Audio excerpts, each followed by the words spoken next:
My name is Claire Thompson. I am 21 years old, and for as long as I can remember, I dreamed of going to college. I worked hard in high school. I stayed up late nights studying while balancing a part-time job, and I believed my future was secure because my parents had always promised me that my college fund was waiting. They told me they had saved since I was little, putting aside money each month so that when the time came, I could chase my dreams without drowning in debt. That fund was my hope, my ticket to freedom. But all of that came crashing down the day I found out my father had taken every single dollar of it to bail out my older brother from his mistakes. It started on a normal Saturday morning. I was sitting at the kitchen table, working on scholarship applications just in case, sipping on coffee, when I heard my father and my brother arguing in the living room. My brother, Nathan, was 2 years older than me, and unlike me, he had always been reckless. Where I was cautious, he was impulsive. Where I saved, he spent. Where I planned, he gambled literally and figuratively. He had gotten himself into trouble more times than I could count, but my parents always swooped in to rescue him, brushing it off as, "Boys will be boys." That morning, the argument grew louder until my father's voice cracked through the walls. "Do you have any idea what I had to do for you? Do you understand the sacrifices I made?" Nathan muttered something I couldn't make out, but the guilt in his tone was obvious. My stomach tightened as I stepped into the room. My father looked exhausted, his face pale, sweat clinging to his forehead. Nathan stood with his hands shoved deep into his hoodie pocket, eyes darting away from mine. "What's going on?" I asked. They both froze. My father rubbed the back of his neck and sighed. "Claire, maybe sit down. There's something you need to know." I didn't sit. My gut already screamed that this wasn't going to be good. "Just tell me." He avoided my eyes, his voice low. "Your college fund. It's gone." The words didn't register at first. I blinked, my mind refusing to process. "What do you mean, gone?" "I had to use it," he said, his tone defensive. "Nathan got into trouble, serious trouble. He owed money he couldn't pay back, and if I didn't step in, things could have ended badly for him. I couldn't let that happen. He's my son, too." I felt the blood drain from my face. My chest tightened until it was hard to breathe. "So you saved him by destroying me?" My voice cracked, but the anger underneath it shook the walls. "That was my future. That was my life. You promised me, Dad. You promised that money was for college." Nathan shifted uncomfortably, guilt flickering in his eyes. "Look, I'm sorry, okay? I didn't ask him to." I spun on him, fury boiling over. "Don't you dare. Don't you dare act like you're innocent in this. You've been handed everything your whole life, and you've wasted it. And now you've taken the only thing I had. My dream, my years of hard work. All of it for you." My father slammed his hand on the table. "Enough. I did what I had to do. Family comes first.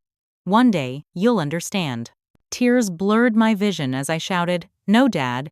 Family doesn't mean sacrificing one child's future to cover for another's mistakes. Family doesn't mean betraying me." The room went silent, but the damage was done. My father looked at me with anger and shame, but he didn't take it back. He didn't say he was sorry. And Nathan just stood there, silent, shoulders hunched, like a child caught stealing cookies, but this wasn't cookies, this was my life. I ran to my room, slamming the door behind me, my body shaking as I collapsed onto my bed. I screamed into my pillow, the betrayal clawing at my chest. Everything I had worked for, every sacrifice, every late night, every hope, it was all gone because my father decided Nathan deserved another lifeline. But as I lay there in the wreckage of my dreams, a new feeling began to burn beneath the heartbreak. It was anger, yes, but more than that, it was determination.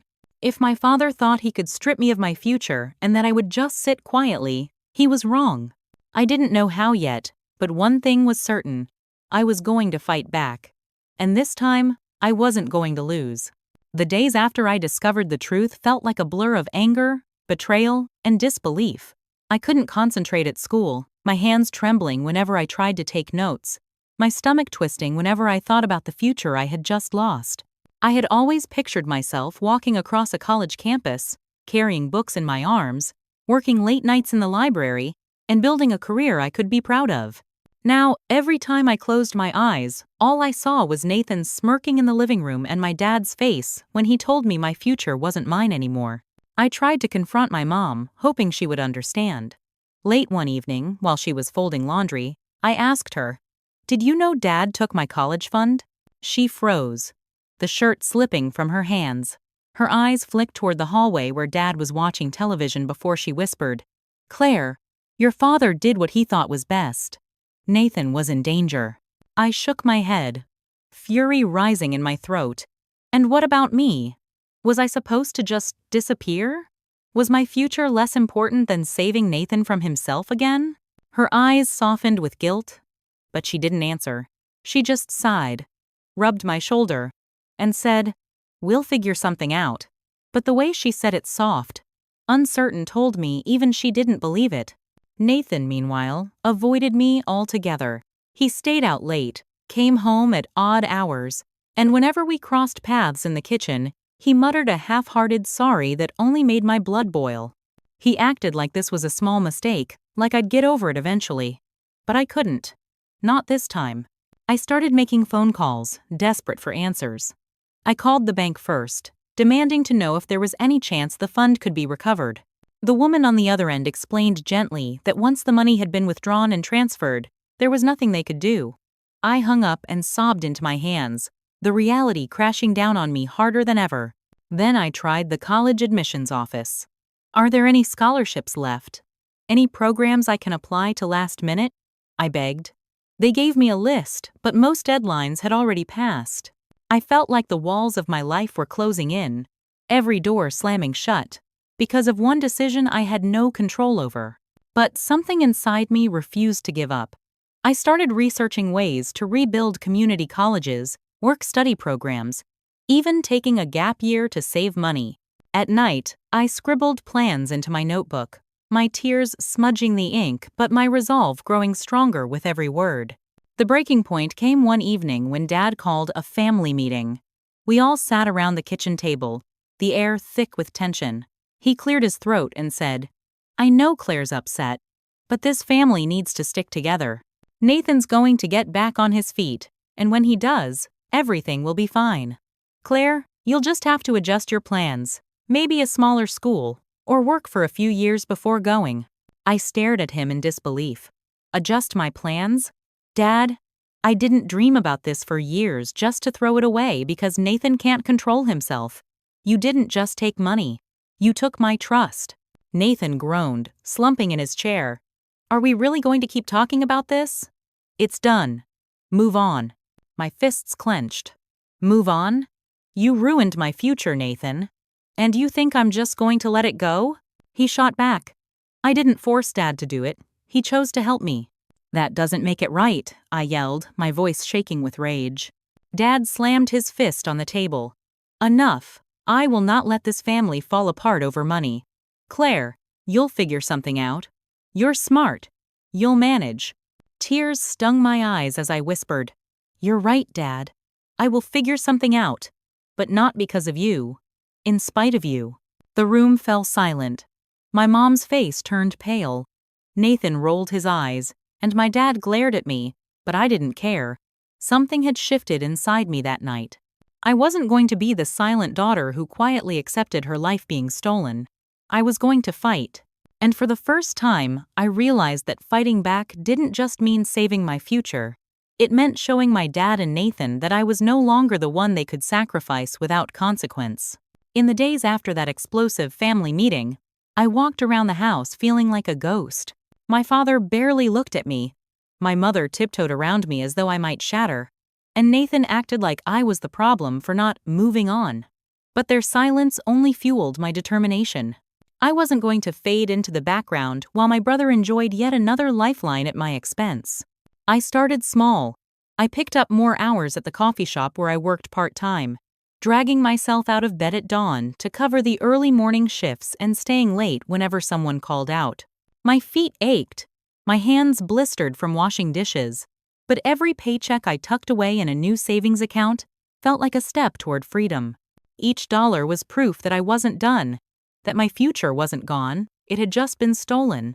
And now I was clawing it back piece by piece. But money wasn't enough. I needed leverage. I began digging into what Nathan had actually done that forced my father to drain my college fund. At first, no one wanted to tell me. My dad muttered vague words about debts and bad decisions, but nothing specific. My mom tried to hush me every time I pressed. So I went to Nathan directly. I cornered him in the garage one evening while he was messing with his car stereo. "What did you do?" I demanded. "What was so bad that Dad had to empty my college fund to fix it?" He sighed, running a hand through his messy hair. "Claire, just drop it. It's handled." "Handled?" I snapped. "Do you have any idea what you cost me? What you took from me? You owe me the truth, Nathan." He finally looked at me, guilt flickering in his eyes. I owed money to the wrong people, okay? Gambling. A lot of it. Dad had to pay them off before it got ugly. My stomach dropped. Gambling. Of course. Nathan had always flirted with risk poker nights, sports betting, but I never realized how deep it had gone. "So you burned through thousands of dollars," I said, my voice trembling. "And instead of facing the consequences, Dad bailed you out with my future." Nathan muttered. "I didn't ask him to. He chose it." "That doesn't make it right," I shot back, my chest tightening. "You let him do it. You let him sacrifice me. And now you expect me to just roll over?" He didn't answer, just stared at the ground, shame written all over his face. But his silence gave me more resolve. If he wasn't going to take responsibility, then I would make him. I started documenting everything: bank statements, old savings account summaries, even text messages from my parents, where they had once reassured me that my college fund was safe. I emailed myself copies, uploaded backups, and stashed them in folders where no one could touch them. I didn't know what I was going to do with it yet, but I knew I'd need proof when the time came. The breaking point came at dinner one night. My dad looked up from his plate and said casually, "Claire, have you thought more about working for a few years before school? It might be good for you." Something inside me snapped. I slammed my fork down, my hands shaking. "Stop pretending like this was my choice. You took my future away. You gave it to Nathan like it was nothing. And now you're acting like I should be grateful to figure something out." His jaw tightened. "Watch your tone." "No," I said, my voice rising. "For once. You watch what you've done. You didn't just bail Nathan out. You told me I didn't matter. That my years of hard work meant less than cleaning up his mess. That I was disposable." The room went silent. My mom looked like she wanted to cry. Nathan shifted uncomfortably, but I kept going. My chest burned, my throat raw, but the words poured out like a flood I had held back too long. "I am not disposable," I said firmly. "I will find a way to build my future with or without you. And when I do, you're going to see that you chose the wrong child to invest in." I stood up and left the table, my hands trembling. But for the first time since this nightmare began, I felt powerful. My father might have taken my college fund, but he hadn't taken me, and I was ready to prove it. Once the fire in me had been lit, I couldn't put it out. Every waking moment, I thought about how to fight back, how to reclaim what had been stolen from me. It wasn't just about money anymore, it was about dignity. About proving to my father and Nathan that I would not be cast aside like some afterthought. I started spending long nights at the library, combing through scholarship databases, financial aid programs, anything that could open a door. Most deadlines had passed, but I sent emails anyway, attaching essays and explanations, praying someone would see the desperation in my words. I applied for grants no one had even heard of, filled out applications until my hands ached. And when I wasn't doing that, I was working extra hours at the coffee shop. Exhaustion gnawed at me, but anger kept me awake. Then, one day, while scrolling through forums on student finance, I stumbled across something I hadn't considered before: legal advice. Someone wrote about a case where a parent misused money that was contractually designated for their child's education, and the child was able to fight back legally. My heart raced. Could that apply to me? I gathered every piece of documentation I had: the savings account statements in my name, the deposit history, and even an old email from my dad promising that the fund was untouchable. I made an appointment with a local legal aid office, my hands trembling as I carried the folder inside. The lawyer, a kind but sharp woman named Ms. Rivera, listened patiently as I poured out the whole story, my dad draining the account to cover Nathan's gambling debt, my mother's silence, Nathan's smirk when he thought I'd just move on. When I finished, she leaned back in her chair and said, "Claire, if this fund was legally yours, you may have grounds to pursue action. It won't be easy, it'll be messy, especially since it's family, but you do have a case." A spark of hope ignited in me. For the first time, I wasn't just flailing in anger, I had a weapon. That evening, I came home and found my father watching television, Nathan sprawled out on the couch next to him. I stood in the doorway, clutching the folder of documents. My voice was steady as I said, "I spoke to a lawyer today." My dad's head snapped up, his face tightening. "What?" "I talked to someone about the college fund," I continued, "about how it was supposed to be mine, and how you used it without my consent. I have records. I have proof. If you think I'm just going to let this go, you're wrong." The color drained from Nathan's face. My dad set his jaw, anger flashing in his eyes. "You wouldn't dare drag this family through the courts." I stepped forward, the folder shaking slightly in my hands but my voice strong. "You already dragged this family through the mud when you chose him over me. Don't you dare lecture me about loyalty. If you won't make this right, then I'll make sure someone else does." My mom appeared in the doorway, her face pale. "Claire, please don't do this, we can talk about it." I looked at her, my heart aching. I tried talking. For weeks, I begged for answers, for fairness, for anything. But none of you listened, so now, I'll make you listen. The silence that followed was heavy. My father's glare burned into me. Nathan shifted uncomfortably. And my mother looked like she wanted to disappear. But for once, I wasn't the one crumbling. I was the one standing tall. That night, my dad tried to corner me in the kitchen. His voice was low, almost pleading now. "Claire, you don't understand. Nathan was in real danger. If I hadn't stepped in, I cut him off." "And what about me, Dad? What about the danger you put me in? You talk about family, but you sacrificed my future to save his mistakes. That's not family, that's favoritism." He stared at me, his lips pressed in a tight line, but he had no answer. For the first time in my life, I felt like I had shaken the ground beneath him. And in that moment, I realized I wasn't just fighting for college anymore. I was fighting for respect, for my voice, for the part of me my father had tried to silence when he chose my brother instead. And I wasn't backing down. Once I threatened legal action, everything inside my house changed. The atmosphere grew heavier, the walls practically humming with tension. My dad barely spoke to me, except for clipped, angry remarks. My mom hovered nervously, trying to smooth things over, while Nathan avoided me altogether, skulking around like a guilty shadow. But despite the silence, I could feel their resentment growing. It was as though by daring to stand up for myself, I had betrayed the family more than my father had betrayed me. At school, though, things were different. I confided in one of my teachers, Mrs. Jenkins, who had always been supportive. After hearing my story, her eyes filled with sympathy and anger. "Claire, I can't believe they did this to you. You've always been one of the most dedicated students I've seen.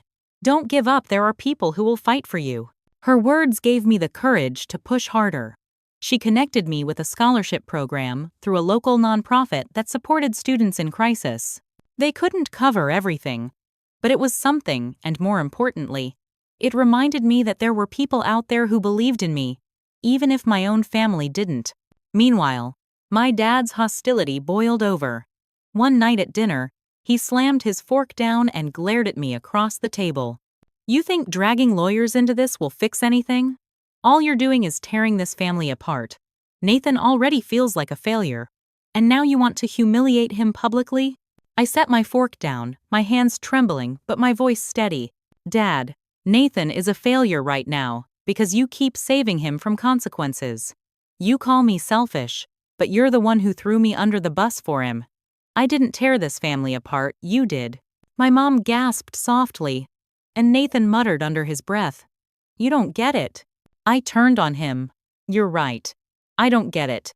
I don't get how you can look me in the eye knowing you cost me my future. I don't get how you can sleep at night while I'm scrambling to rebuild my life from the ashes you left behind. Nathan finally looked up, his eyes flashing. "Do you think I wanted this? Do you think I asked Dad to bail me out with your money?" "I didn't ask for it, Claire, but I wasn't going to die over it either." My chest tightened. "No, you didn't ask. But you sure didn't stop him. You let him sacrifice me without saying a word, and that makes you just as guilty." The room went silent again, my father glaring, my mother quietly crying, Nathan staring at his plate. For once, though, I didn't shrink under their disappointment. I had spent too long being the quiet, obedient daughter. That girl was gone. The next week, I went back to Ms. Rivera, the lawyer. She helped me draft a letter to my father, formally demanding restitution of the college fund and warning of legal steps if he refused. When I handed it to him, his face turned red with fury. "You'd really drag your own father into court?" he growled. I met his glare. "You stopped being just my father when you chose Nathan's mistakes over my future. Now you're just another person standing in my way." He stormed off, slamming doors, cursing under his breath. But I didn't back down. A few days later, something unexpected happened. My uncle, my dad's younger brother, called me out of the blue. He had heard whispers about what was happening and wanted to know the truth. I hesitated, but then I told him everything: the fund, Nathan's gambling, my father's betrayal. He was quiet for a long time before saying, "Claire, I'm proud of you for standing up for yourself. Your dad has always babied Nathan, and it's about time someone called him out." Tears welled in my eyes as I realized I wasn't completely alone.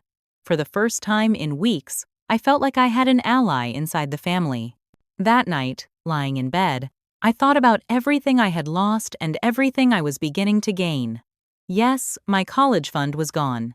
Yes, my father's love felt fractured, maybe beyond repair, but I had found my own voice, my own strength, and I wasn't afraid anymore. And deep down, I knew. This fight was far from over. The hardest battles still lay ahead. But I was ready. By the time the formal letter reached my father, the house felt like a war zone. He barely looked at me anymore. And when he did, his eyes carried both anger and disappointment, as if I had betrayed him simply by refusing to stay quiet. My mom grew more withdrawn, flitting nervously between us like a referee too scared to blow the whistle. Nathan avoided me most of the time, but I could tell from the heaviness in the air that my fight had shaken him too. The night after my dad received the letter, the storm finally broke. He barged into my room, holding the papers in his fist, his face red with rage. "Claire," he barked, "do you have any idea what you're doing? Do you realize what it means to drag this family's name through legal battles? You'll ruin us." I stood up, my hands trembling, but I refused to shrink back. "You ruined me the day you emptied my college fund. This is the only way left for me to make you listen." He slammed the papers down on my desk. "That money saved your brother's life. You'll never understand because you've never been in danger the way he was." My chest ached, but I held his gaze. "And what about me, Dad? Was my life not worth saving? My future not worth protecting? You act like Nathan's mistakes are survival, but my dreams are disposable. I will not let you decide that for me." For a moment, I thought he might scream, but then his shoulders slumped. He looked older, worn down. "You're my daughter," he said quietly, almost pleading. "I was trying to protect my son." "And I'm your daughter too," I whispered back. "But you didn't protect me, you sacrificed me." The silence that followed was suffocating. He shook his head and walked out, slamming the door behind him. My hands shook so badly I had to sit down. But even through the fear, I felt stronger than ever. Word spread quickly through the family. Some relatives called me selfish, others called me brave. My uncle reached out again, telling me he supported me fully. He even offered to help me with some of the legal costs if things escalated. That offer alone felt like a lifeline, a reminder that I wasn't completely on my own. Then something happened that I hadn't expected. Nathan came into my room late one night, his face pale, his eyes hollow. "Claire," he muttered, "I didn't know Dad would actually take it from your fund. I thought he'd find another way." I stared at him, anger bubbling inside me. "You stood by and let it happen. You didn't once tell him to stop.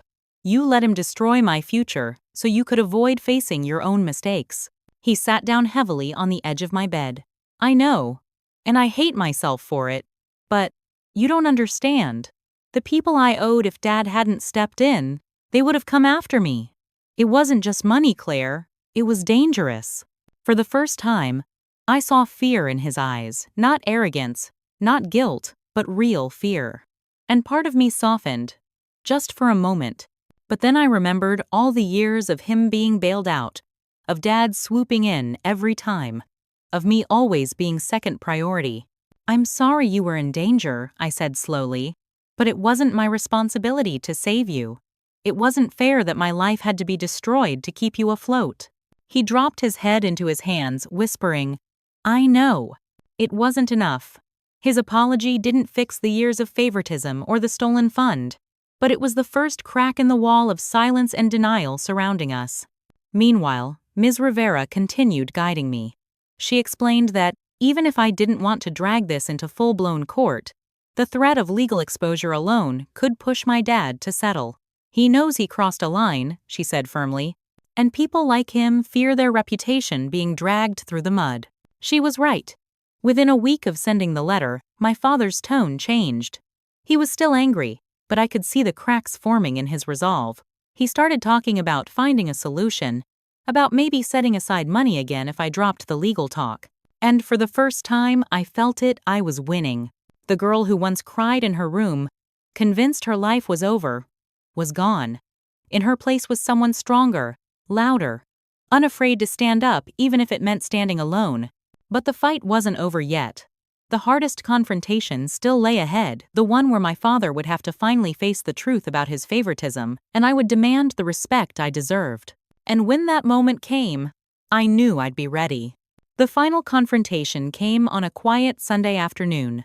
My father called me into the living room, his voice heavy, almost tired. My mother sat on the couch, her hands clasped tightly together, her eyes flicking nervously between us.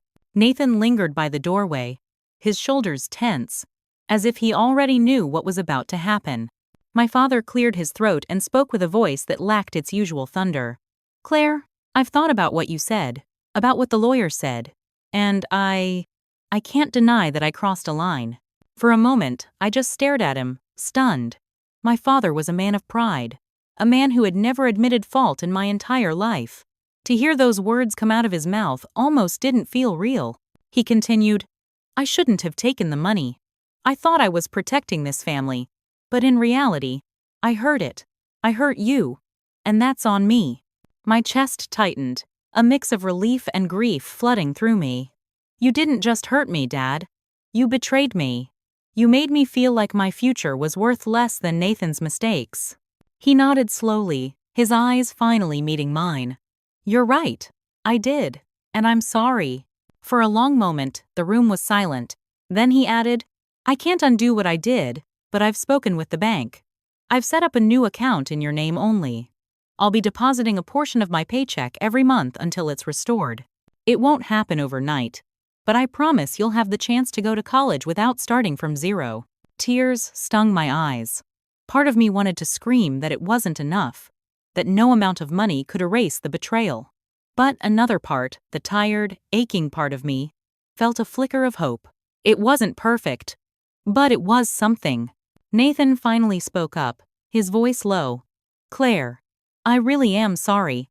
I know I don't deserve forgiveness, but I'll do whatever I can to make this right too. I looked at him, the brother who had cost me so much, and for the first time, I saw sincerity in his face. I don't know if I can forgive you yet, I admitted. But if you really mean that, then prove it. Get your life together. Stop expecting Dad to save you, because I won't let either of you take from me again. My father nodded, as though he understood the weight of my words. For once, the room didn't feel like a battlefield. It felt like the start of something different. Fragile, uncertain, but different. That night, lying in bed, I realized something important. Winning back the money mattered, yes, but the real victory was finding my voice. For the first time in my life, I had stood up to my father, refused to be silenced, and demanded respect. And I had gotten it. I wasn't just a girl who lost her college fund anymore. I was a fighter. a survivor.